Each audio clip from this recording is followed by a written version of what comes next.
My name is Barrett Reed. I am 26 years old, a ceramic artist living quietly in Livingston, a small town nestled in the Paradise Valley, where the Yellowstone River flows lazily and the mountain winds carry the scent of fresh pine every morning. That day, Livingston was so quiet that I could clearly hear the steady spin of the pottery wheel beneath me, the soft glide of clay over my fingertips, the low rumble of the kiln like an old friend whispering. My pottery studio, the Still Hands, sits at the end of a narrow cobblestone street, its windows flung wide to welcome the mountain breeze, the smell of damp earth and glaze permeating the space. I was shaping a tall vase with a slender neck and flared mouth, the style my grandfather once praised as having soul. Then suddenly the phone rang. Once, then twice. I wasn't in a hurry. Customers often called early in the morning while friends texted. I wiped my hands on my apron and glanced at the screen. The name appeared. Mom. My heart seemed to stop. 8 years. 8 years since the day I quietly left Bozeman without a goodbye, without a call, without a message. I had thought she had forgotten I existed. My hands trembled slightly, clay stuck in the crevices between my fingers, and I stood there, staring at the flashing screen like a warning. I picked up. Hello? My voice was hoarse, as if my throat were clogged with clay. Barrett. Her voice trembled, unfamiliar, as if she were speaking from another world. Grandpa Tucker. He's gone. The room suddenly fell silent. The pottery wheel stopped spinning. The kiln's rumble vanished. All that remained was the pounding of my heart in my ears. The vase in my hands, the one I had been shaping for 3 days, slipped from my fingers, fell to the tile floor and shattered. Shards of porcelain flew everywhere, clay splattered onto my legs, sticking to my jeans. I didn't bend down to pick them up. I couldn't move. Grandpa, the only one who had ever truly seen me, the only one who had ever hugged me without needing a reason, the only one who had ever said, "You don't have to be the best, just be yourself." He was gone, taking with him the last anchor I had in that cold family. The funeral, at St. Helena's Church, my mother continued, her voice choking. The family wants you to come back. This is a chance to heal. Heal. The word sounded like a joke.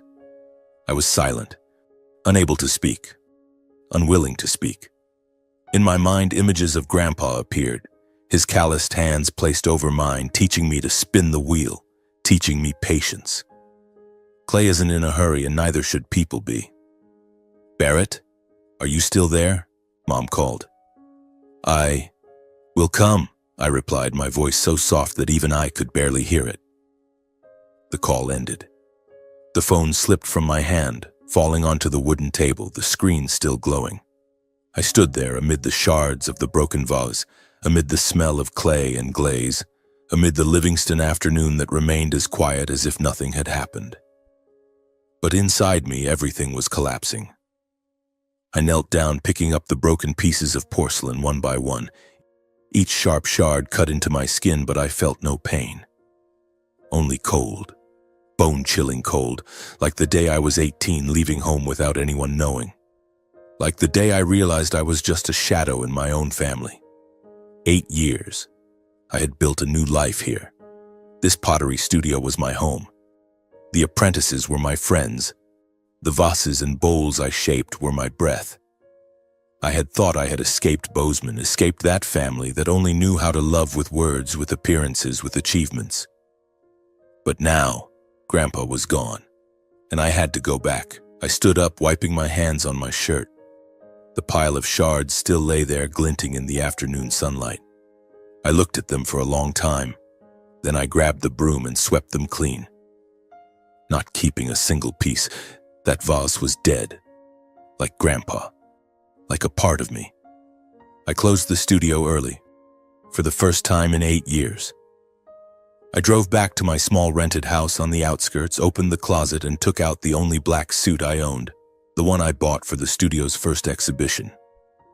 I folded it carefully into a suitcase, taking nothing else. Just one set of clothes, documents, and an old photo of me and Grandpa beside the small pottery studio by the river. That night I didn't sleep. I sat by the window looking out at the Absaroka Range sinking into darkness. I thought about him. About the afternoons he picked me up when my parents were busy building their careers with Zalvarm, when my brother was busy being a star, when my sister was busy being the princess.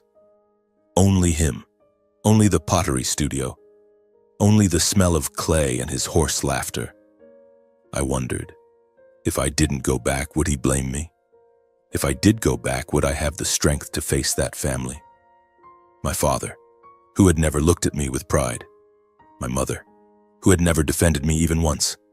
My brother, who always saw me as a loser. My sister, who was always forgiven just because she was still young. I didn't know, but I knew one thing. I had to go back. For him. For myself. I sat in the old pickup, the engine growling along Interstate 90 heading toward Bozeman. Miles of endless road stretched ahead, flanked by the golden, wilted grasslands of late autumn, with the jagged Bridger Mountains dusted in white snow far in the distance. Cold wind slipped through the cracked open window, carrying the scent of dry grass and basalt soil.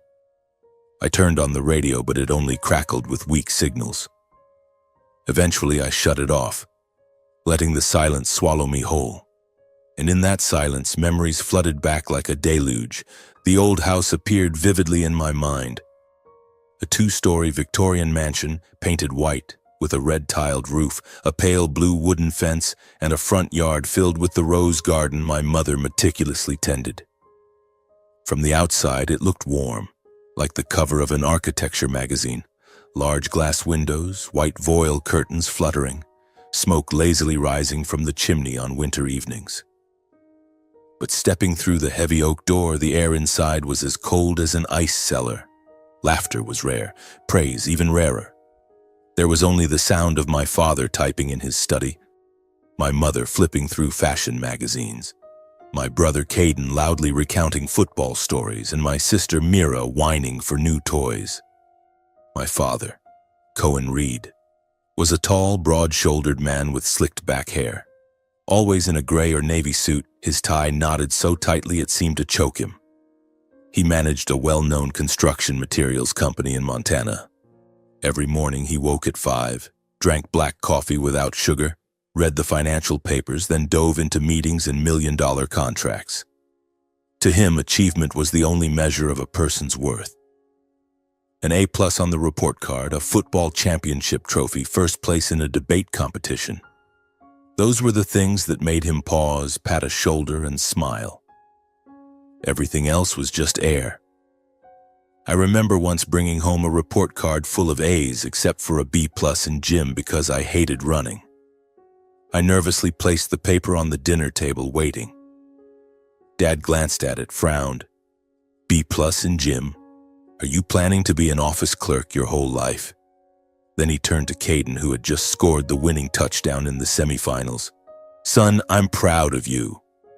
Caden grinned widely, receiving a shoulder pat so firm it made his shirt ripple. I quietly folded the paper, stuffed it into my bag, and swallowed the lump in my throat. My mother, Leilani Reed, was the complete opposite. Petite, with long golden hair tied low, always in pale floral dresses, a faint scent of Chanel perfume. She was gentle with everyone outside, neighbors, book club friends, grocery store clerks. But inside the house, she wielded silence like a weapon. She believed silence preserved harmony, preserved the perfect facade of the Reed family. My older brother, Caden, 3 years my senior, was a miniature version of Dad. Tall, broad-shouldered, with a confident smile that sparkled under stadium lights. He was captain of the Bozeman High football team, earned a sports scholarship to the University of Montana. Then came back as vice president of sales at Dad's company. Wherever Caden went, people clapped, took photos, praised him. Caden Reed, the future of Montana's construction industry, Dad would say, eyes gleaming. And I was just Caden's little brother, the faint shadow behind the spotlight. My younger sister, Mira, 5 years my junior, was Mom's little princess. Curly golden hair, blue eyes, voice sweet as candy. Mira could spill coffee on the Persian rug and Mom would just smile. You're still little, it's okay. Mira could skip school to hang out with friends, and Dad would frown but forget by evening. And me, the middle child, not outstanding enough to be proud of, not young enough to be pampered. I was the blurred shadow in the perfect family portrait. I got good grades but never valedictorian. I played piano but never competed. I helped with chores but no one praised me. Gradually, I grew used to being forgotten. I learned to stay quiet, to shrink myself, to stop waiting for a pat on the back or a hug. At dinner, I sat at the end of the table, ate quickly, spoke little. My room was on the top floor, tiny, with a window overlooking the neighbor's roof. I often sat there, watching Bozeman's city lights flicker, wondering if anyone in this house even remembered me. And fortunately, I had Grandpa Tucker. He retired early, bought a small plot by the Gallatin River, and built a little pine wood pottery studio. He was tall and thin with snow-white hair, calloused hands scarred from years as a carpenter, but his eyes were kind and warm like a winter hearth. Every Friday, he drove his beat-up Ford F-150 to pick me up after school. "Hop in, kid. Today we're making a flower vase." I climbed in, the scent of leather and tobacco wafting from his jacket. His pottery studio was tucked behind weeping willows, with a green tin roof. Inside, a foot-powered wheel, an old gas kiln, and dozens of porcelain vases lining the walls. He taught me to shape clay from the red lumps he dug himself from the riverbank. "Clay has a soul too, son. Treat it gently and it'll listen." He told old stories, about his youth building houses for others, about Grandma dying young, about how mischievous my dad was as a kid. I sat beside him, hands caked in clay, listening. There, I didn't have to be exceptional. I just had to be myself. "Not everyone who lives under the same roof knows how to love," he said once, when I told him about Dad scolding me for breaking a glass. He placed his rough but warm hand on my shoulder. "Home is where you're loved, not where you have to prove yourself. If no one here sees you, come to me. I see you." With him, I finally felt I had value. He hung the vases I made on the wall, even if they were lopsided, even if the glaze ran. "Beautiful, kid. It's got soul." He taught me patience. Clay isn't in a hurry, and neither should people be. He taught me to listen. To the wheels spin, the clay's softness under my hands, the river flowing outside. Those afternoons with him were the only warmth in my cold childhood. I often slept over on weekends on the fold-out bed in the studio, listening to owls at night, the rich smell of earth woven into the blankets. Once I asked him, "Why don't you live with Dad?" He smiled sadly. "Your dad's busy building houses for others, forgot to build one for himself." I didn't understand then, but now I do. Grandpa was the only one who truly saw me. Not through the lens of achievement, not through weak silence, but through my own hands, through what I created from clay. One June morning, the year I turned 18, the sky over Bozeman was crystal clear, sunlight pouring like honey over the rooftops. I had just graduated high school.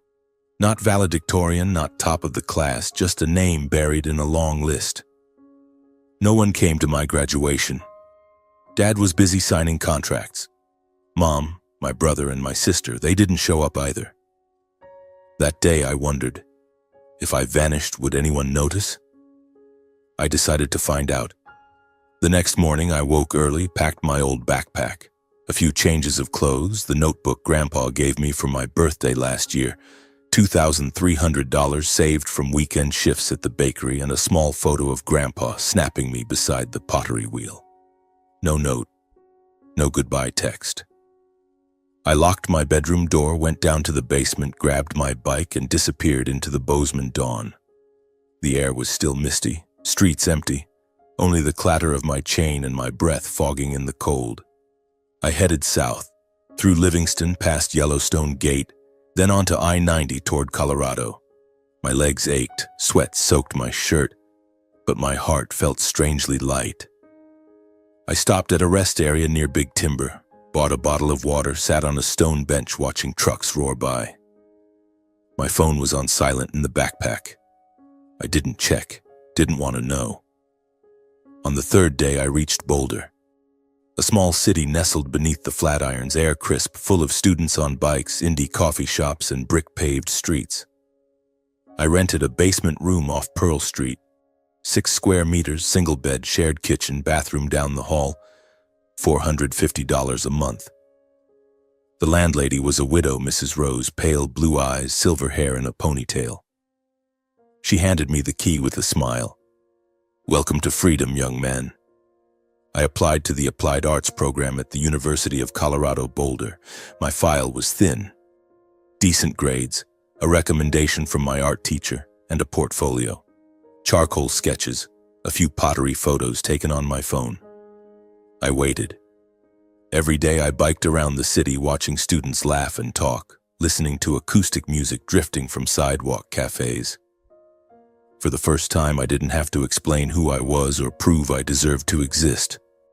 While waiting, I needed money. I got a daytime job at Auto Haven Garage, cleaning spark plugs, changing oil, learning to remove tires by hand. The owner, Miguel, a Mexican man with a thick beard, taught me, "Cars are like people. You have to listen to fix them." Evenings, I waited tables at the Sink, a famous burger joint with graffiti-covered walls. I carried trays, wiped tables, smiled at customers, collected tips in loose quarters. My hands grew calloused, my back ached.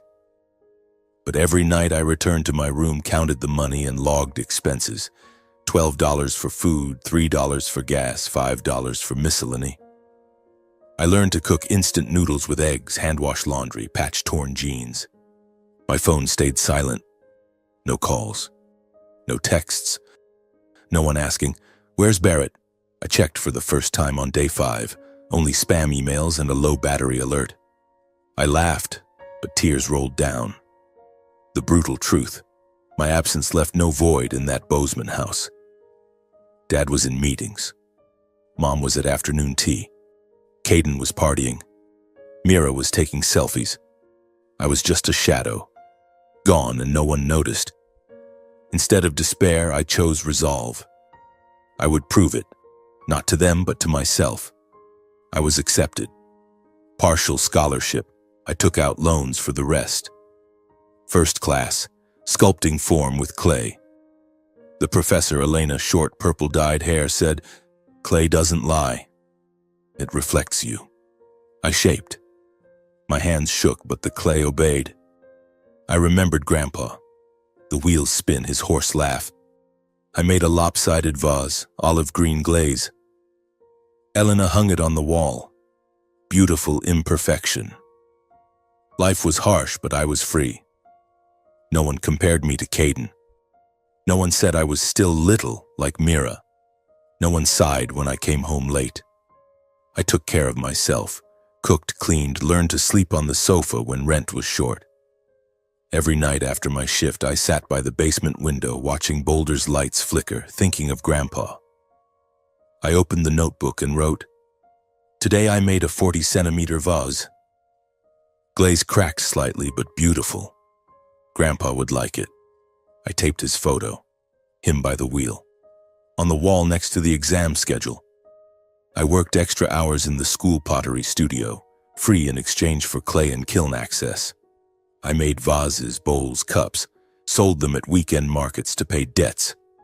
Once an old lady bought a small bowl and said, "It has soul, like it was made with love." I smiled, tears welling. I sent money to Mrs. Rose when she fell ill, fixed Miguel's car for free when his kid got in an accident. I learned to give without expecting return. The farther I got from Bozeman, the clearer it became. Family isn't where you're born, but where you're truly loved. Grandpa was the only family I ever had. My new friends in Boulder, Jax, the street artist, Lena, the cafe waitress. They asked how I was, they listened, they laughed when I told stories of broken vases. I was no longer a shadow. I was Barrett, potter, student, worker, alive. In my second year, I opened a tiny studio in a rented garage, Still Hands Mini Edition. I taught neighborhood kids to shape clay in exchange for cookies and laughter. I graduated with a thesis on pottery as psychological therapy. Grandpa didn't attend, but I brought the diploma home, placed it on a small altar in the studio, lit incense. I did it, Grandpa. 4 years passed like a gust of wind. I returned to Montana, opened the still hands in Livingston. I never called Bozeman. No need. I had found freedom. In every lump of clay, every turn of the wheel, every breath no longer caged by indifference. I had proven it, not with money or fame, but with my own hands, with the life I chose. And now, as the pickup roared past the sign, Bozeman, 10 miles, I smiled. I was no longer the 18-year-old runaway. I was Barrett Reed, the one who vanished to find himself and now returned, not to prove anything, but to close an old chapter with the forgiveness Grandpa taught me. Clay can break, but it can always be reshaped. So can I. I turned off the radio, letting the wind whistle through the cracked window fill the cabin. Bozeman gradually appeared. Familiar streets, maple trees blazing red, the gigantic Reed Building Supplies sign beside the highway.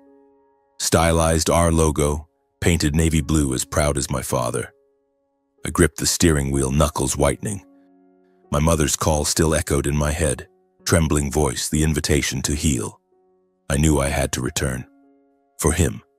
For the final right I could offer the man who saw me when the world turned away. St. Helena's Church stood in the heart of Bozeman, its steeple soaring, stained glass shimmering in the afternoon sun. I parked in the back lot, slipped into my black suit, the only one I'd brought, a bit tight since I'd built muscle over 4 years hauling clay. I stepped inside. The heavy scent of lilies hit me, the organ's mournful notes reverberating. The polished oak coffin sat in the center aisle, draped in white lilies. I quietly took a seat in the front row beside Grandpa's photo. Gentle smile, eyes squinting against river sunlight. My family filled the front pews. Dad in a gray suit, black tie, hair slicked back. Mom in a long black dress, veil half covering her face, pearl rosary in hand. Caden in navy, Mira in a tight black dress, hair in a high bun. They looked at me, smiled. Polite, distant smiles. Dad patted my shoulder. "Long time no see, son." Mom hugged me, familiar Chanel scent. "Good that you're back." Caden whispered, "You've lost weight, bro." Mira, eyes brimming, "I missed you." I nodded, silent. I knew they were performing. I knew they hadn't missed me. I knew they only wanted me here so it looked proper. The service began. The priest read prayers, voice warm and low. Family members took turns with eulogies. Dad spoke of the hero who built Reed Group. Mom sobbed, recounting the kind father. Caden recalled how Grandpa taught me leadership. Mira read a poem, voice quivering. I sat, hands clasped, eyes on the coffin. I didn't speak. I didn't need to. Grandpa's lessons weren't for microphones. They lived in calloused hands in the riverside pottery shed. The funeral ended. People shook hands, hugged, posed for photos beside the casket. I stood at the end of the line, receiving perfunctory shoulder pats. Then Dad took my hand, voice deep and warm. "Come home for dinner?" It's been ages since the whole family gathered. Mom added, "We need to stick together, Barrett." I nodded, not because I wanted to, but because I wanted to see how far the pretense would go. The old house hadn't changed, white Victorian mansion, Mom's meticulously tended rose garden, large windows with fluttering voile curtains. Inside, the aroma of roast beef and mashed potatoes rose, a lavish dinner. Long table, white cloth, flickering candles. I took the end seat as always. They laughed and chatted, recalled old stories. "Remember when Barrett broke the antique vase?" Loud laughter. "Caden scored the game winner." Applause. They asked me, "How's the pottery studio?" "Is Livingston nice?" They kept repeating family bonds, unity, and a family shares joy and hardship, words I'd never heard in 18 years under that roof. I ate. I nodded. I stayed silent. Inside, ice cold. I saw the veneer clearly. Smiles that didn't reach eyes, pats a little too hard, glances that slid past me like I was air. A few days later, a letter from the lawyer's office arrived. Reading of Tucker Reed's will, 10 a.m. Friday. I arrived early, white shirt, jeans. No suit. The office was on the third floor of a red brick building smelling of coffee and old paper. My family already filled the room. Dad, Mom, Caden, Mira, a few distant relatives. The lawyer, Mr. Harris, silver hair, gold-rimmed glasses, sat at the head, opened the sealed envelope. Will dated March 12th this year, he read evenly. All assets, Riverside House on the Gallatin, 15 acres, pottery studio, $1.2 million savings account, bequeathed to Barrett Reed, accompanied by a letter. The room sank into heavy silence. I felt every stare, like knives. Dad slammed the table, wood shuddering. He shot up, face crimson, eyes blazing straight at me. "Get home now! We need to talk this through." His voice boomed like thunder. Caden raised an eyebrow, thin smile, the one I'd seen after football victories. "We need to discuss this. Barrett can't just take Grandpa's entire estate alone." Light tone, but razor sharp. Mira scowled, lips tight, eyes flashing, not grief, but fury. She clutched Mom's hand, whispered something. Mom sat frozen, anxious eyes flicking to me, then down to the table, silent. Relatives murmured, "How could this happen? The kid who ran off 8 years ago." I felt the envy, the disappointment behind their calm masks. The air thickened, like wet clay before firing. I took the letter. Yellowed paper, Grandpa's shaky handwriting. "Barrett, you're the only one who understands the value of hands. Keep it, grow it, and remember. Don't let it become a burden." I folded the letter, slipped it into my pocket, said nothing. I stood, walked out. Dad roared behind me, "Barrett, stop." But I didn't turn back. I left the lawyer's office, descended the creaking wooden stairs, stepped into the glaring Bozeman sun. The old pickup waited, engine growling like an invitation back to Livingston. I climbed in, drove straight, never glancing in the rearview mirror. But they didn't let me go that easily. That evening, a text from Mom lit up my screen. "Come home for dinner? Everyone's here. Relatives too. We need to talk." I stared at the screen, fingers hovering over the reply key. I knew this wasn't an invitation born of affection. It was a summons. Still, I typed back, "I'll be there."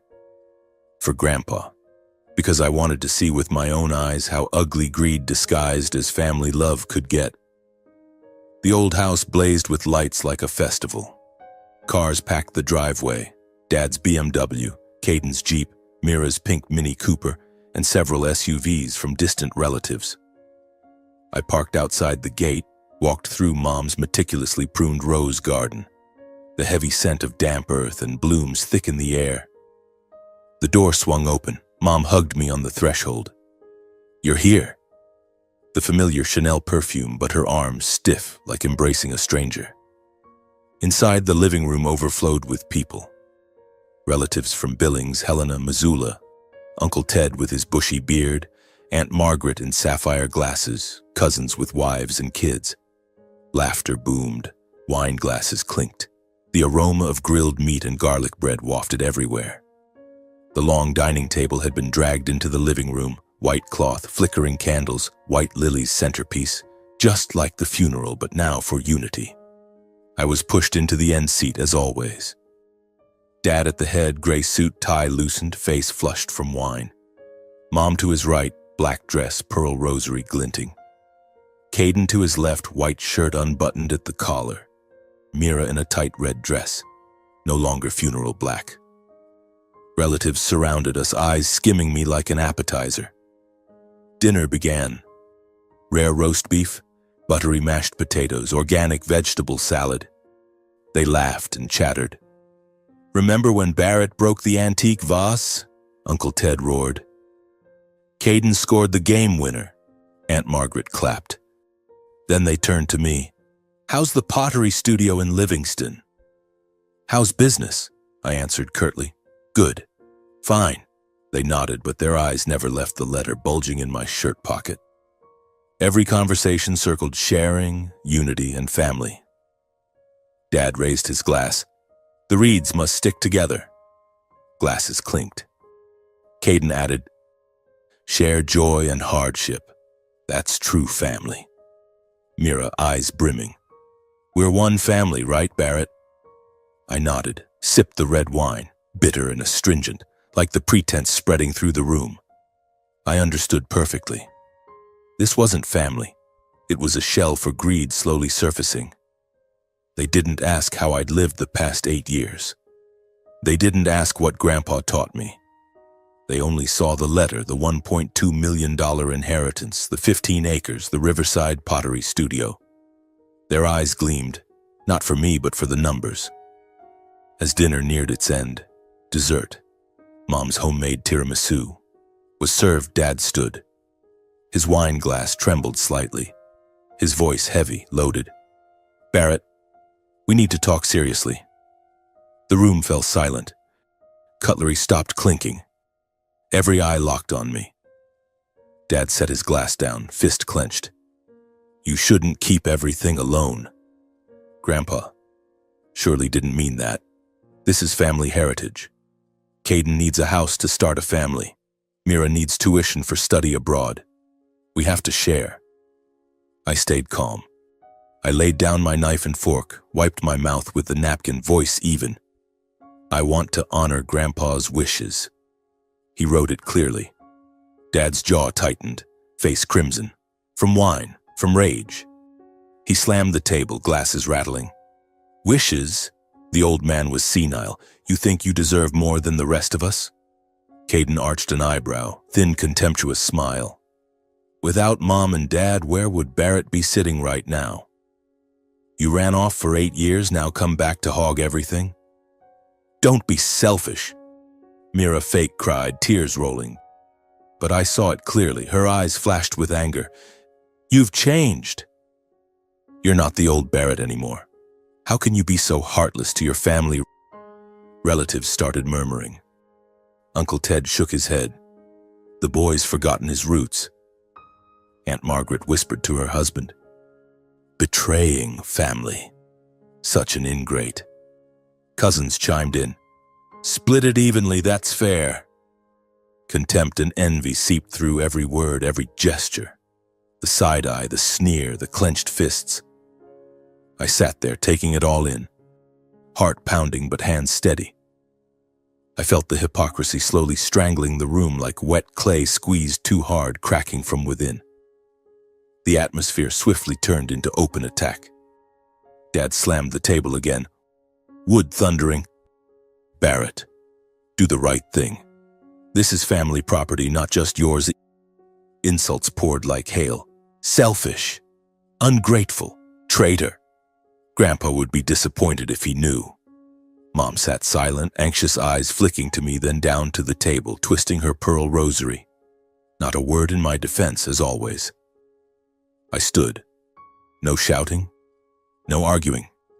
Just said, I'll keep Grandpa's promise. Then I walked out. Dad roared behind me. Stop! But I didn't turn back. I passed down the long hallway, past family photos on the wall, fake smiles, distant eyes. I opened the door, stepped into the yard. Cold wind blew, carrying rose and basalt scents. The dinner ended in heavy silence. I heard relatives muttering behind me. The kid's gone bad. What an ingrate. I got in the truck, shut the door, started the engine. The old house's lights reflected distorted on the windshield like their faces. I drove away from Bozeman, mind churning. Not with pain, but with pity for Grandpa. He left me an inheritance, but also a burden. The burden of greed masquerading as love. On the way back to Livingston, I pulled over by the Gallatin River. Moon bright, water rushing, carrying dry pine needles. I took out the letter, reread it under the moonlight. Don't let it become a burden. I smiled, tears rolling. I wouldn't let it be a burden. I'd turn it into healing, not for them, but for forgotten souls like me. I'd expand the studio, teach poor kids, build a community. That was Grandpa's true wish. I drove back to Livingston as dawn broke, mist still lingering over Paradise Valley. The Still Hands studio greeted me with the familiar scent of damp earth, the kiln humming like an old friend. I unlocked the door, flicked on the neon lights, and sank my hands into a fresh block of clay. Soft, cool, like a greeting from Grandpa across the distance. I shaped a tall vase, slender neck, flared mouth, the style he once praised. The wheel spun steadily, the clay gliding under my fingers, chasing away every echo Bozeman had left behind. But my family wouldn't leave me in peace. They spread the news. Anonymous posts with headlines, "Reed family traitor seizes Grandpa's inheritance." "Ungrateful," comments poured in. "That Barrett ran off for 8 years now comes back to steal." I scrolled through, heart stinging but hands steady. I posted a photo of the new vase on the studio's page, "Still Hands, where clay tells stories." Surrounded by judgment, I chose silence. Every morning I rose at 5, brewed black coffee, opened the studio. I expanded the space, rented the old warehouse next door, laid pine wood floors, installed new wheels. I hired 3 young apprentices from the area. Tommy, the orphaned native boy who loved graffiti. Sarah, the 19-year-old dropout pregnant and needing a trade to raise her child. And Luis, the undocumented Mexican with skilled hands. I taught them to throw clay, glaze, sell, in exchange for smiles, sandwiches, and laughter echoing through the studio. Time passed. The calls grew sparse. Accusatory emails turned to silence. Pleading texts stopped entirely. No one mentioned splitting the estate. No one checked in. Everything went quiet, as if I had never existed in that family. I wasn't sad. I felt light. The studio grew. I joined the Bozeman Craft Fair. Without visiting home, I still sold olive-glazed porcelain vases, bowls carved with mountain patterns, dainty teacups. Customers lined up. Local papers wrote, "The Still Hands, Montana Pottery's New Breath." I started free Saturday classes. Poor kids, the unemployed, PTSD veterans. They shaped clay, cried, laughed, found themselves again. I hung their pieces on the wall beside the vase Grandpa once praised. One autumn afternoon, golden sunlight streamed through the studio windows. I sat on the old wooden bench sipping cold coffee. My phone buzzed, a local news alert. The article said my father was mired in lawsuits, drowning in debt. I clicked. A photo of Dad, hair snow-white, suit wrinkled, standing outside the Billings courthouse, eyes ringed with exhaustion. The story detailed overexpansion, failed contracts, banks foreclosing. Caden was embroiled in financial scandal, embezzling funds for crypto investments now under investigation. Mira remained jobless, holed up with Mom in the old house. Rose garden withered, white fence peeling. I finished reading, set the phone down. No grief, no satisfaction, just emptiness, like gazing at a faded old painting. Dad, once proud and powerful, now facing court. Caden, once the star, now in legal chains. Mira, once the princess, now curled up indoors. Mom silent as always. In that moment, I realized time doesn't just fade pain. It helps release, so you can live on. I was no longer angry, no longer waiting. All I had left was the studio, the apprentices, and Grandpa's legacy. Not money, but hands that know how to create beauty from earth. The days in Livingston flowed gently, like the Yellowstone River in autumn. The Still Hands studio now had 2 new gas kilns, a small exhibition corner with warm LED lights, and the laughter of Tommy, Sarah, and Luis echoing from morning to night. I woke early, brewed black coffee in a crackle-glazed mug I'd thrown myself, opened the door to the mountain breeze, then sank my hands into clay, soft, cool like Grandpa's whisper. Patience, kid. Clay's in no hurry. I no longer checked emails from Bozeman. I no longer scrolled local Facebook groups. My life was tall vases with slender necks, free Saturday classes, afternoons by the kiln telling kids about the grandpa who taught his son how to turn dirt into gold. I thought I had fully closed the old chapter, until one late November evening. The air was biting cold, first snowflakes drifting past the studio windows. I was cleaning up, wiping the wheel, stacking freshly fired bowls, switching off the last neon light. My phone buzzed on the oak table. Unknown number. A short message on the cracked screen. I'd dropped it the week before. Son, save your father. Everything is collapsing. I stood frozen in the darkened studio, only the kiln's red glow flickering. The smell of scorched glaze mingled with cold snow seeping through the door crack. My heart pounded, not with anger, but with something ancient, deep, like a scar I thought healed, throbbing again. I sat on the old wooden bench, hands trembling slightly as I opened the will letter. Yellowed paper creased from being carried everywhere. Grandpa's shaky handwriting under the desk lamp. Don't let what I leave you become a burden. Turn it into a place for people to heal. I read it over and over. Heal. Not for me. I had healed myself with clay and freedom. For them. For the family that once turned away, humiliated me, turned greed into love. I wondered, if Grandpa were alive, would he want to see Dad haggard in court? Caden broken by legal chains? Mira curled up in the old house? Mom crying alone amid withered roses? I knew the answer. He wouldn't. He'd say, "Kid, your hands don't just shape vases, they reshape people's broken pieces."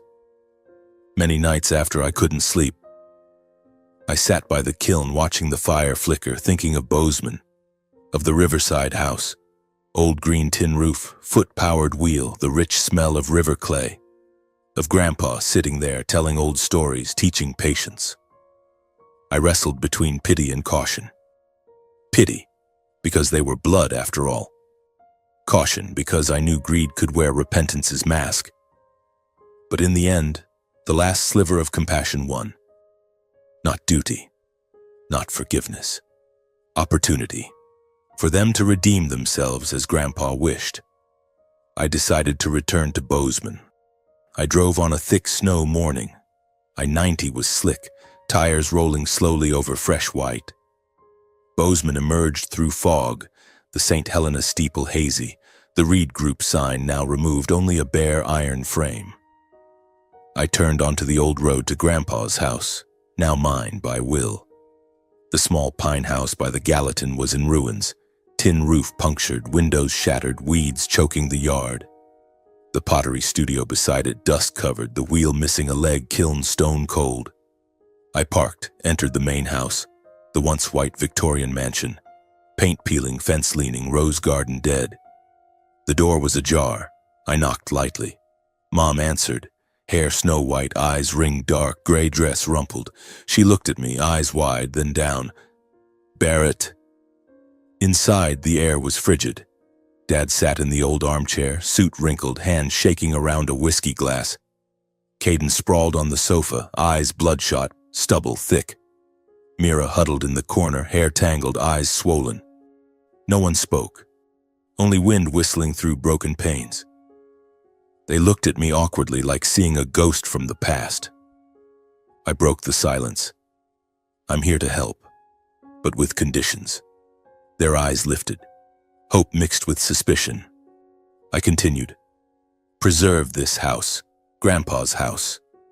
Restart the pottery studio within 5 years. I oversee remotely. Dad handles finances.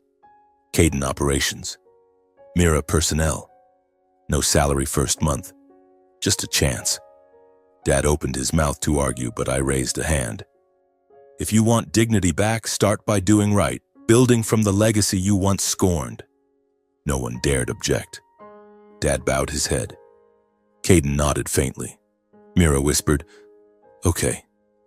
Mom grasped my hand, trembling. "Thank you, son." In the months that followed, I guided step by step, via Zoom, email, a few drives back. I sent the plan. Fix the tin roof, replace the gas kiln, buy red clay from the riverbank. Dad managed finances. Sold remaining Reed Group lots, paid bank debts in installments. He worked carefully, voice hoarse on calls. Where's cheap olive green glaze? Caden ran the studio, hauling clay, throwing wheels, firing. At first reluctant, cursing when vases cracked. But gradually when the first vase sold for $80 at the craft fair, he smiled. The first real smile I'd seen in years. Mira handled personnel, hired 2 local apprentices, minimum wage, taught them bowls. She wore a clay-stained apron, hair tied high, voice gentle. Easy hands, Clay listens. Mom cooked for the studio, sandwiches, pumpkin soup, brought lunch daily, sat watching everyone work, eyes shining. At first, everyone resisted. Dad grumbled, "Why handmade? Machines are faster." Caden left early, exhausting. Mira cried, "My hands are blistered." But gradually, as products sold, crackle-glazed vases carved with Bridger Mountains, dainty teacups, customers returned. Money flowed. They changed. Dad stayed up calculating books, eyes bright at profit. Caden threw his first tall vase, grinning. "Looks like yours, Barrett." Mira organized a small exhibition, invited press, voice confident. "This is Grandpa's legacy." They learned to respect each other. Dad praised Caden. "Good job." Caden carried for Mira. "Rest your hands." Mira cooked for Dad. "Eat, no more whiskey." Most importantly, they respected their own effort. Calloused hands, sweat on clay, smiles when a piece came out perfect. I didn't reclaim old family bonds. No tearful hugs. No brothers. Just short calls. This month, profit $2,000. 50 bowls ordered. I felt lighter. I had saved them. Not with money, but with a chance to redeem themselves. As Grandpa wanted. One spring afternoon, I drove back to check. The studio glowed, new tin roof, wheels spinning steady. Dad stood by the kiln, hair silver but back straight. Caden threw a vase, hands surer than before. Mira smiled with new apprentices. Mom brought a tray of sandwiches, looked at me. "Eat?" I nodded. We sat by the river, ate, listened to the water. No one mentioned the past. Only clay gliding under fingers, the kiln's low rumble. I stood, patted Dad's shoulder. "Keep it up." He nodded, eyes red. I got in the truck, drove to Livingston. On the way, I opened the old letter. Heal. I smiled. I had done it. Not with words, but with clay, opportunity, and the last bit of compassion. Clay can break, but it can always be reshaped. So can they. So can I. Back in Livingston, I plunged straight into work as if Bozeman had been nothing more than a fleeting dream. The Still Hands studio welcomed me with the scent of damp earth, the low rumble of the kiln, and the laughter of Tommy, Sarah, and Luis as they stacked freshly fired bowls onto the pine shelves. I shed my jacket, tied on my apron, and plunged my hands into a block of river-red clay.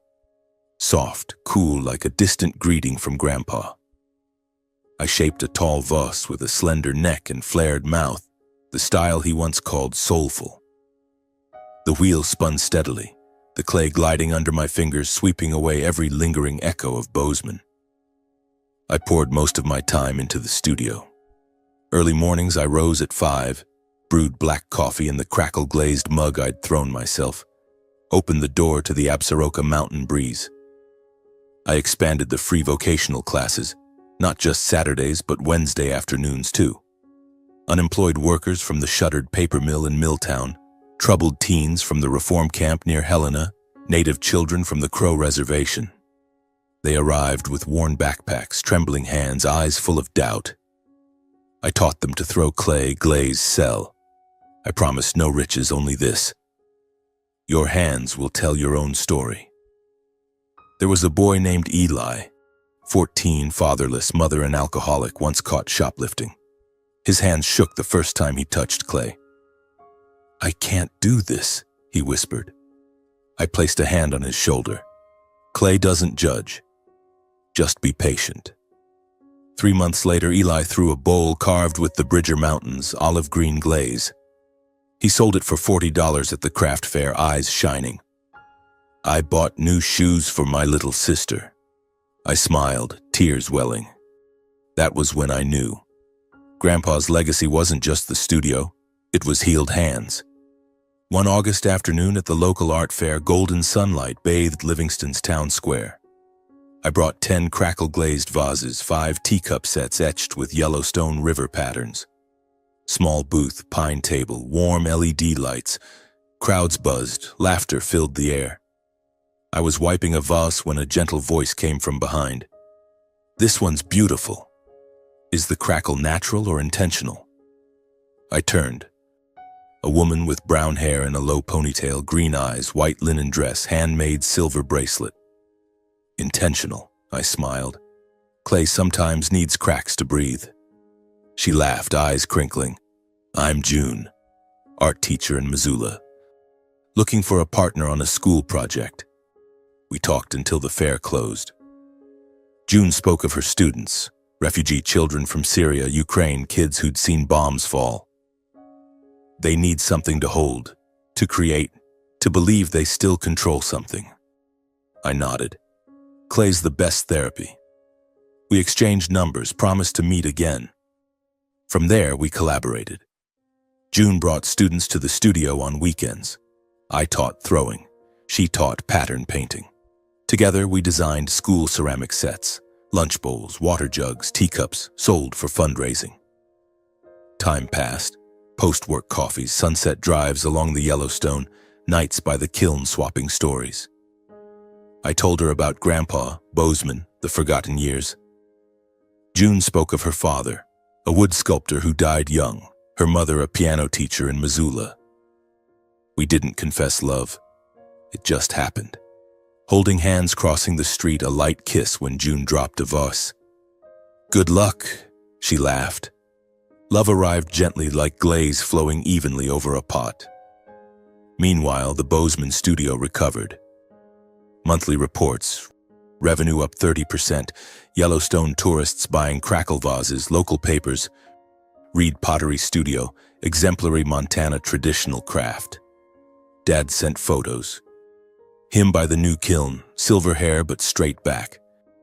Caden throwing tall vases, Mira organizing small exhibitions. They didn't say brother, but their voices warmed. "Thanks, Barrett."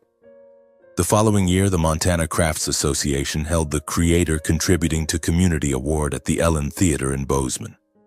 I wore my black suit, now fitting better, stood center stage under bright lights. The MC announced, "Barrett Reed." The still hands. Thunderous applause. I took the mic, heart racing, voice steady. "I'm not talking about myself. I'm talking about Grandpa Tucker Reed, who taught me that hands capable of creating beauty are never useless. He taught me patience, to listen to Clay, that beauty begins with kindness. His legacy isn't money, it's healed hands. Tommy's, Sarah's, Eli's, and hundreds more. Thank you, Grandpa. Thank you all." I bowed. Applause lingered. June sat front row, eyes glistening. Afterward, we launched Hands of Hope. June quit teaching in Missoula, moved to Livingston. We rented an old riverside warehouse, laid pine floors, installed 10 wheels. We taught orphans from Helena's children's home, lost souls from rehab centers, PTSD veterans. They shaped clay, cried, laughed, found faith again. A boy named Amir, 12, Syrian refugee, threw his first bowl etched with his old Aleppo home. He sold it for $50, bought books for his sister. "I want to be an artist," he said. I hugged him, tears rolling. Press wrote, "Barrett Reed, the artisan who turns pain into legacy." The community called me the storyteller in clay. I wasn't proud of titles. I was proud of preserving Grandpa's spiritual legacy, kindness, perseverance, belief that beauty starts with hands. That award night, the Bozeman family watched on TV. Dad sat frozen before the old set, whiskey glass trembling. Mom teared up when I mentioned Grandpa, clutching her pearls. Caden bowed his head. Mira whispered, "He did it." They didn't call, but I knew. They had changed. June and I went home to our small riverside wooden house, big windows, warm hearth. We sat by the kiln, drank tea from Amir's cup, listened to the river. June held my hand. "You're the best storyteller I know." I smiled, kissed her hair lightly. Clay can break, but it can always be reshaped. So can life. I had reshaped mine, from pain, from legacy, from love. And now, I had it all. Years passed like the Yellowstone in summer, gentle yet brimming with life. The Still Hands studio had become a small complex. 3 connected pine warehouses, slanted roofs, moss-covered green, a backyard of riverstone paths leading to the water's edge. The Free Hands of Hope classes welcomed hundreds of kids each year. Orphans, veterans, the once lost, all returning to Clay as if returning to themselves. June and I split the teaching. She drew patterns, I taught form, laughing together when pots cracked, clapping when glaze flowed smooth. One June afternoon, golden sunlight dancing on the river, we married. No church, no long gown, no 5-course menu. Just a small ceremony on the Yellowstone bank beneath weeping willows, wind carrying scents of dry grass and cool water. I wore a white linen shirt, June a pale blue cotton dress printed with wildflowers, hair tied low with a leather cord. Close friends formed a circle. Tommy, now studio manager, Sarah running the bakery next door. Louis head potter, Amir, now 18, strumming a Syrian folk tune on guitar. Former students brought hand-thrown vases as wedding gifts. The officiant, June's old friend, kept vows brief. Keep the fire like glaze, keep love like clay. We exchanged rings, 2 crackle-glazed ceramic bands I threw from river clay, our names etched inside. June laughed, tears rolling. "I love you, clay storyteller." I kissed her amid applause and the river's soft lapping. A year later, Amin Reed arrived on a lightly snowing December morning. He weighed 3.2 kilos. Green eyes like his mother, curly brown hair like mine. June gave birth in Livingston Hospital. I held her hand through 12 hours of labor, whispering, "Hang on. The clay's waiting for him." Amin's first cry rang out like a kiln freshly lit. We brought him home, set the pine crib by the hearth, hung a tiny vase carved with the absarokas, gift from the Bozeman studio. Every evening when Amin was 2, I carried him to the kiln, let him lean against my chest, tiny hands touching warm clay. I told stories. Long ago, there was a kind grandpa who taught your dad to turn worthless dirt into vases, teacups, a whole beautiful world. He said, trembling hands can still make beauty if the heart stays gentle. Amin giggled, clay-smeared fingers shaping a lopsided ball. "Grandpa!" he squealed. I kissed his forehead, tears falling. Grandpa's legacy lived on, not in money, but in every wheel's turn, every kiln's warmth, every child's smile. The old Bozeman family stayed in occasional touch. Not often, but enough to keep rhythm. Dad sent short emails. Studio profited $15,000 this month. Thank you. Attached photo, him by the new kiln, hair snow white but eyes bright. Caden video called, "Amin looks like you as a kid. Teach him to throw." His voice warm, contempt gone. Mira mailed Amin's birthday card, hand-drawn cover inside. "Sweet nephew, Aunt hopes to see you at the studio." Mom sent homemade walnut cookies with a handwritten note. "Mom is proud of you." No one mentioned the past. Insults, attacks, pleading texts. Everyone had matured enough to understand pain is only part of the healing journey. The relationship now held only respect, gratitude, and peace. Like glaze flowing evenly over a pot, quiet but enduring. I was occasionally invited to speak. Craft panels in Billings, life workshops in Missoula, Boulder Art School graduations. In linen shirt before the mic, voice steady. We truly mature when we turn wounds into lessons instead of using them to wound others. I was forgotten, I ran, I was humiliated. But clay taught me, breaking isn't the end. With patience, with kindness, you reshape, more beautiful than before. The audience applauded. I said little else. Just stories of Grandpa, Amin's lopsided lump, Amir selling a bowl to buy his sister books. That was my message. Not every abandonment is loss. Sometimes it's the chance to find yourself. Forgiveness doesn't always need to be spoken, but it always needs to be practiced, first with yourself. True glory lies not in money or fame, but in living true to what you believe. Trembling hands can still create beauty if the heart remains gentle. One golden autumn afternoon, 5, I carried him to the studio. He wore a tiny apron, clay-caked hands, sat at the wheel. "Daddy, I'm making a house," he shouted, throwing 4 crooked walls, a slanted roof, a wobbly chimney. I laughed, sat beside him, hand over his. "Beautiful." "Fire it?" We slid the piece into the kiln together, watched red flames flicker. Amin leaned into me, eyes bright. "Will Grandpa like it, Daddy?" I kissed his forehead. "Grandpa's smiling right now." Watching my son shape clay by the kiln, I smiled. Every turn of the pottery wheel, like life, begins with patience and ends in the light of compassion.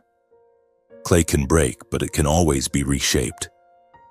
I had reshaped, from pain into legacy, from abandonment into freedom, from loneliness into family. And now, beside June, beside Amin, beside the warm kiln, I knew I had it all.